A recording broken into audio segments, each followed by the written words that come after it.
Au départ, mon mari, il a travaillé avec des Français. On trouve une facilité aussi à travailler avec des Français quand on démarre. Et c'est génial. J'ai très vite compris que pour réussir en Israël, il ne fallait pas se cantonner au monde français. Si tu veux vraiment réussir, faire de l'argent, il te faut la clientèle qui va avec le pays. C'est-à-dire qu'il faut pouvoir s'adapter, adapter ton travail, ton marché à ce qui est recherché ici. Sinon, tu es sur un trop petit marché.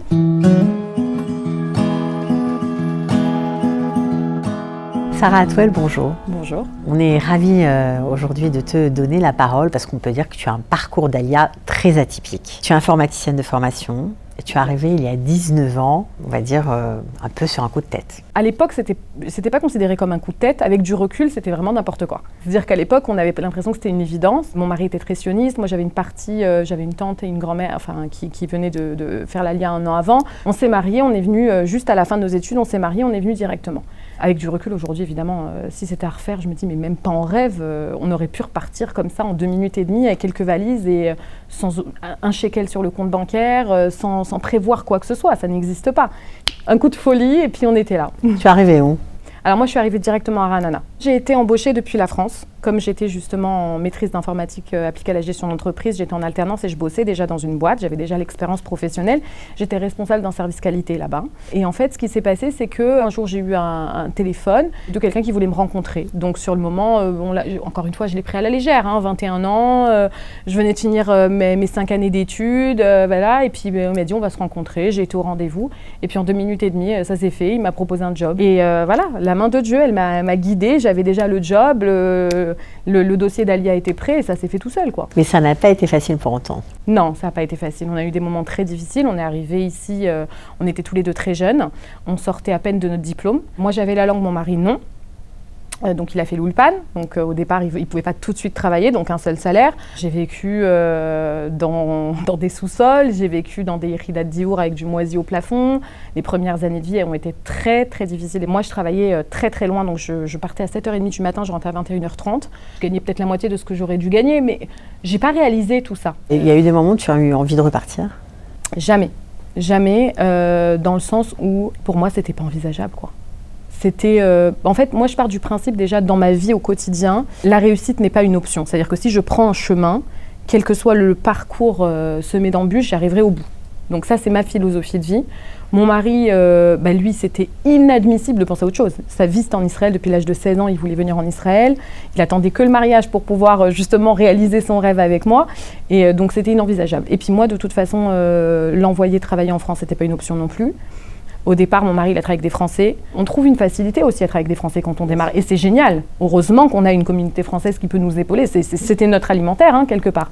Mais j'ai très vite compris que pour réussir en Israël, il ne fallait pas se cantonner au monde français. Si tu veux vraiment réussir, faire de l'argent, il te faut la clientèle qui va avec le pays. C'est-à-dire qu'il faut pouvoir s'adapter, adapter ton travail, ton marché à ce qui est recherché ici. Sinon, tu es sur un trop petit marché. Donc, c'est obligé. Là, on est dans la salle d'une très grande école. L'école numéro 1 de beauté en Israël, Yarin Shahaf. Comment tu as décidé de switcher ? Est-ce que ça s'est fait petit à petit ou... Alors déjà, ça a toujours été mon rêve. On m'a dit, écoute, bac scientifique, t'as bien réussi, Allah, comme on dit. Tu vas pas travailler dans le maquillage. Voilà, donc on m'a dit, écoute, t'es jeune, t'as 16 ans, fais ce que tu veux pendant 2 ans, fais n'importe quel diplôme. Dans 2 ans, si t'as toujours envie de travailler dans le maquillage, on verra d'ici là. Donc j'ai commencé l'informatique, mais limite par dépit, en me disant, bon, qu'est-ce qui marche le plus, qu'est-ce qui est exportable en Israël facilement, on y pensait déjà. L'informatique, allez hop, on y va, comme ça. Et puis après, c'est très difficile de revenir en arrière. Déjà, moi, quand j'ai posé un pied ici, il faut le savoir, je l'ai dit tout de suite à mon mari, un jour, je réaliserai mon rêve, ce sera là. Je ne sais pas quand, comment, quoi, j'irai apprendre le maquillage. Il y a un moment dans ma vie où, après une grossesse difficile, alitée pendant des mois, t'as juste envie de respirer, t'en peux plus, j'ai trouvé en cours du soir la possibilité de venir apprendre le maquillage. Donc c'était l'embellie, c'était plus un boulot nafchi, vraiment pour mon âme. C'était pour toi, c'était pas pour un travail. Non, j'envisageais pas forcément de travailler dedans, j'avais mon boulot dans l'informatique qui m'attendait de pied ferme pour le retour. Donc c'était vraiment que ça. Très rapidement, un truc un autre. J'ai maquillé les copines, les amis des copines. J'avais des appels. À Ra'anana, il n'y avait pas de maquilleuse à l'époque. Donc, j'étais quasiment la seule maquilleuse francophone. Donc, tous les maquillages, les bar mitzvahs, les machins. Ça a commencé comme ça. Donc, il a fallu que je monte ma société. Ça a commencé comme ça. Donc, j'ai gardé mon job dans la gestion de projet. Et je faisais, les mamans de bar mitzvah, c'était tôt le matin.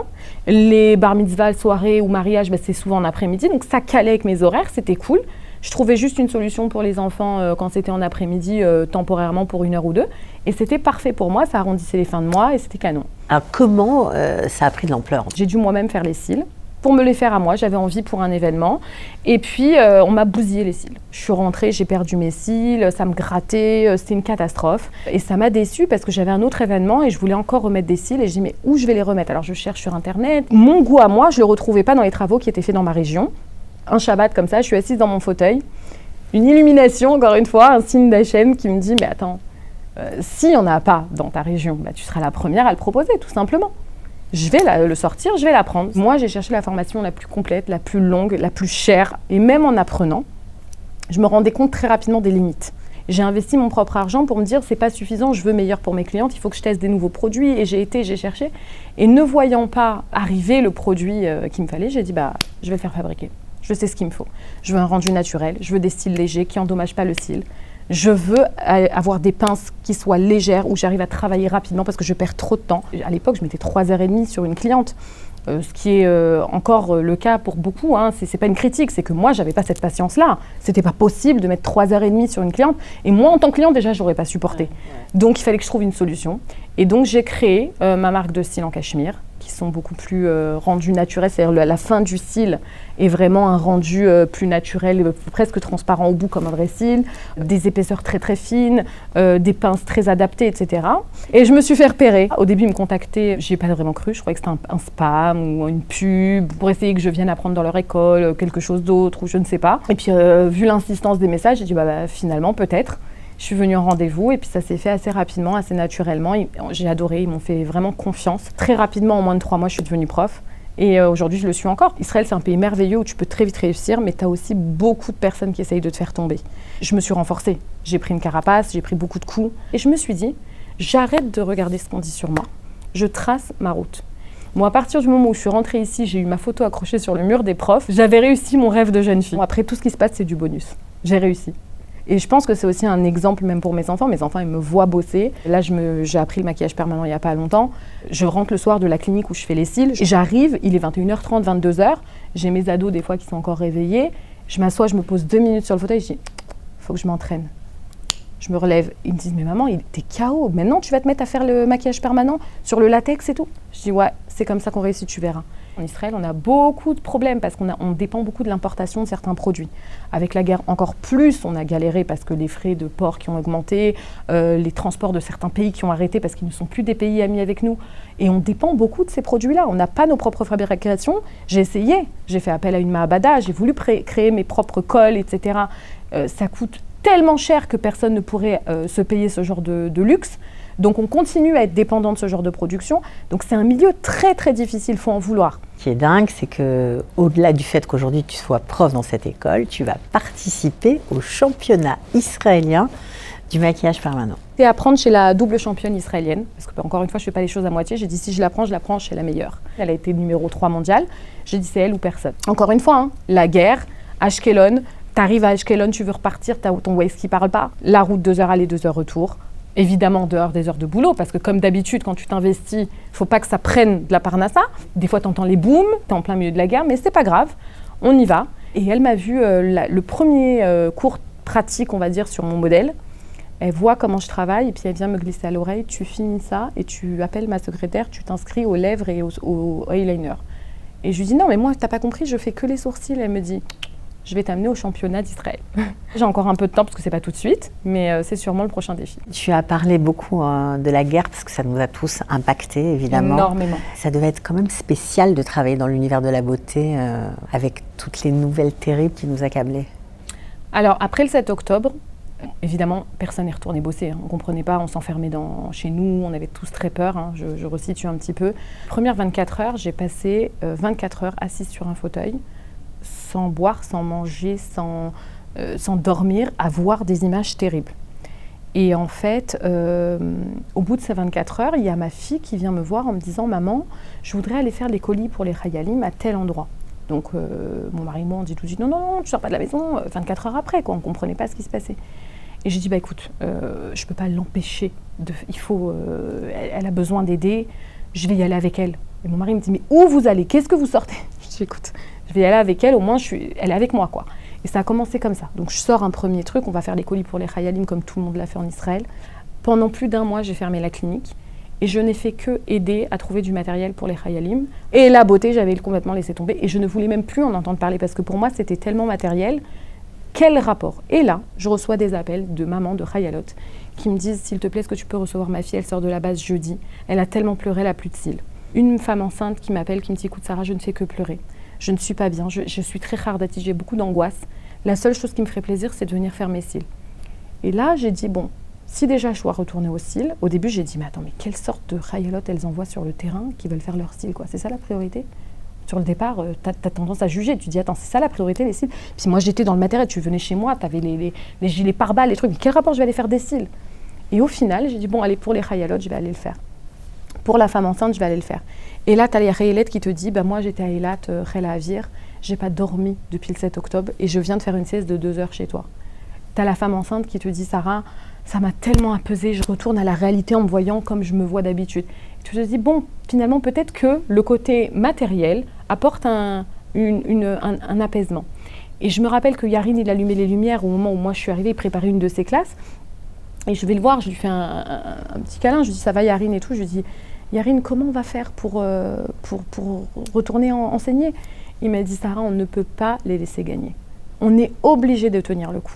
Combien de fois, là, devant la porte, en éteignant les lumières, éteignant le masgan, tu vois une élève qui, tu sais, qui traîne un peu dans la classe. Tu la sens, cette fille qui veut te parler, tu sens qu'elle veut aller plus loin. Elles sont toutes parties, bye, bye, les traotes, et puis celle-là, elle tourne, elle t'aide à ranger, et qui te dit à la fin, tu sais, Sarah, je peux te faire un câlin, tu sais pas combien ce cours, il m'apporte, tu sais pas combien...